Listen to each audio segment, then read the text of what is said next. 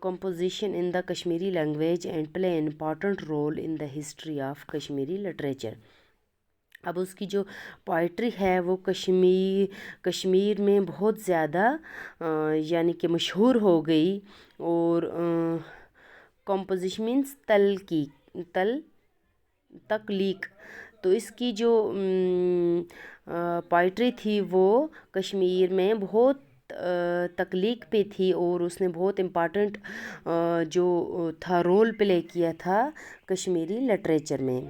Hare walk represent the best teaching for mankind is the modern world.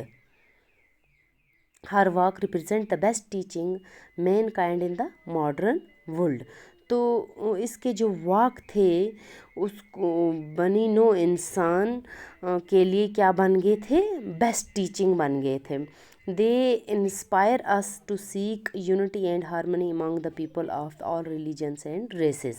اب یہ ہر مذہب اور ہر یعنی کہ ذات کے لیے کیا تھے, روح انسانی کا کیا کرتے تھے, ذکر. These walks describe the relationship between man and God and the best urge of the human soul. اب کیا تھے یہ جو اس کے واک تھے, یہ ایک ریلیشن دکھاتے تھے خدا اور یعنی کہ انسانی روح کے درمیان. That is so to be one with the Almighty. اور یہ خدا کے ساتھ بالکل کیا تھا, انسان کو, انسانی روح کو جڑا ہوا دکھاتے تھے. اس میں ایسی ہی اس کی تقریریں تھیں. In one of her walks she talks about the temporary nature of this world and advise people not to get overwhelmed by worldly pleasure and charms. تو اس کے جو واک تھے اس میں اس کی یہ نصیحت ہوا کرتی تھی کہ جتنے بھی یہ دنیا کے عارضی جو کیا ہیں, عارضی پرسیوٹس ہیں یا پلیجرز چامس وغیرہ ہیں, ان کو چھوڑ دیا جائے اور بالکل خدا کی طرف جٹ ہو جانا چاہیے, خدا کی طرف بالکل مڑ جانا چاہیے. ٹھیک ہے, یہ دنیا کے سب عارضی جو کام کاج یا خوشیاں یا چامز وغیرہ, دنیا کی جو لالچیں وغیرہ ہیں, ان کو چھوڑ دیا جائے. اس کے واک میں یہی ایڈوائز ہوا کرتی تھی کہ یہ سب کچھ چھوڑ کے انسان کو صرف اور صرف اللہ کی طرف مڑ جانا چاہیے. ہر poetry is rooted in humanism and is a literature of wisdom, love, truth, peace and eternal joy. تو اس کی جو یہ پوئٹری تھی اس کا کیا تھا, اس میں بس صرف انسانی جو کیا تھا خزانہ تھا یا عقل پیار, یہ سب کچھ انٹرنل جائے وغیرہ کا کیا تھا, ذکر تھا. It reveals the real essence of religion. لل دید گریٹلی انفلوئنسڈ شیخ نور الدین ولی رحمۃ اللہ علیہ, the famous Kashmiri poet saint known for his great poetry. Lal Ded جو تھی ان کی پوئٹری نے شیخ نور الدین رحمۃ اللہ علیہ کو بہت متاثر کیا, جو کہ کشمیر کے صوفی شاعر تھے مشہور. Lal Ded is a towering personality in the history of Kashmiri literature. لل دید جو تھی یہ ایک بہت ہی بڑی بلند پائے کی شخصیت تھی کشمیری لٹریچر میں, کشمیری ادب میں. She has become a household name as a symbol of patience. تو یہ صبر کی علامت کے طور پر گھریلو نام بن گئی تھی. She continued to be popular even now for the great ideal of life she chaired. تو اب اس کے یعنی کہ مر جانے کے بعد تو وہ اس سے بھی اور زیادہ مشہور بن گئی تھی, یعنی کہ اس کے ڈیتھ کے بعد بھی اس کی جو مشہوری تھی وہ بلندیوں پہ تھی. Her work have been translated into English by Richard Temple, J.Lal Kalu, Coleman Barks, Jayashree Auden and Niraj Mattu. تو یہ جو لوگ تھے ان لوگوں نے اس کی جو یہ شاعری تھی اس کو ٹرانسلیٹ کیا تھا انگلش میں.